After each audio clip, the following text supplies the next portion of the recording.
We're here at the Bethesda Mission. It's located in the heart of Harrisburg, the capital of Pennsylvania. The Bethesda Mission provides care for men, women, and children. This location is for men only. Joining us is Bill Christian, the director of the men's shelter. Thanks for being with us. Thank you. What does the Bethesda Mission do on Thanksgiving? Well, Thanksgiving is a special holiday for us, and what we do is we have all the trimmings, turkey, dressing, vegetables, pies, all those things, and we serve the community a Thanksgiving meal from 4 o'clock to around 5 every Thanksgiving. And then around 5:15, 5:30, the men come in and they have a meal with us also. And the Navy actually comes in and helps prepare it and serve it for us every year. I was going to say, do you get lots of volunteers? Oh, tons of volunteers, and we couldn't do what we do without them. And people come in, they serve, they help, they clean up, because the men are here every day doing those things. So in the holidays, it's really a real blessing to them to actually kind of get a break from what they do every day and have somebody else come in and clean the pots and pans and do all the cooking and everything else. So it's a real wonderful time for the guys. How many years have you been doing this, and what type of numbers do you usually get on Thanksgiving? Well, the mission's been around since 1914. I'm not sure how many years I've been doing a Thanksgiving dinner. I've been here 25 years, and we've been doing it my whole tenure and plus. And so as far as the number of volunteers, I'm sorry, what was the other question? How many people do you serve? Oh, how many people? We average about 97 men right now is our census. So we'll be feeding them a full meal. And plus on the outside, we maybe have about 40 or 50 families that will come in and also get a meal from us. Now, when we walked in earlier, the chapel service was going on. We heard the music. We heard someone preaching. Talk to us about how you weave the gospel into everything you do.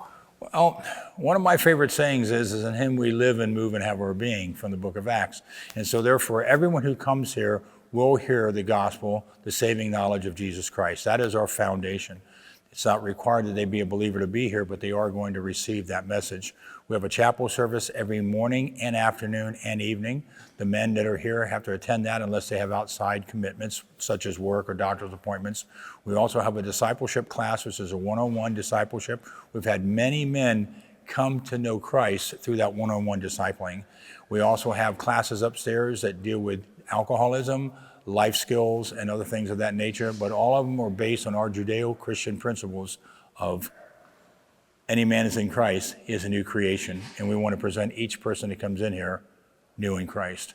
We have a saying upstairs on our wall that says, "The lie is dead, we do recover." Everyone that comes in here can recover their life, and we believe it's through Christ. So lots of transformations. What are you seeing happening with people here? Well, one of the real challenges and uniqueness of being here over the years is the number of young men that are coming in, and people who don't have any type of Judeo-Christian background or principles whatsoever. So this message that they're hearing is honestly brand new to them. But what they've pursued in life hasn't given them any meaning. If anything, it's caused them destruction, and it's caused them to end up coming up these steps because everything they've done has brought them to a place where their life is completely out of control. And so when we share with them these principles that they work and a life surrendered to Christ and following these ways of living, I shouldn't say rules, but ways of living, will bring a discipline in their life, will help them gain control of it.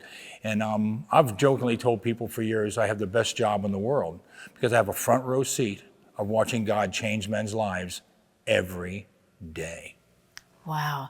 Once again, just tell us about the hours for Thanksgiving, and everyone is welcome. Absolutely. As I said, our dinner starts at 4 o'clock for the public. It's over around 5, depending on how many people show up. And then around 5:15, 5:30, the men here at the mission will have their meal. The mission itself is a whosoever facility. We're open 24 hours a day, 7 days a week, 365 days a year. Anyone can come in here at any time. We'll register them, and then we'll get them assigned to a life coach. We'll set goals and get them back on the path of recovery. That is so wonderful to hear. Thank you so much, Bill. You're welcome.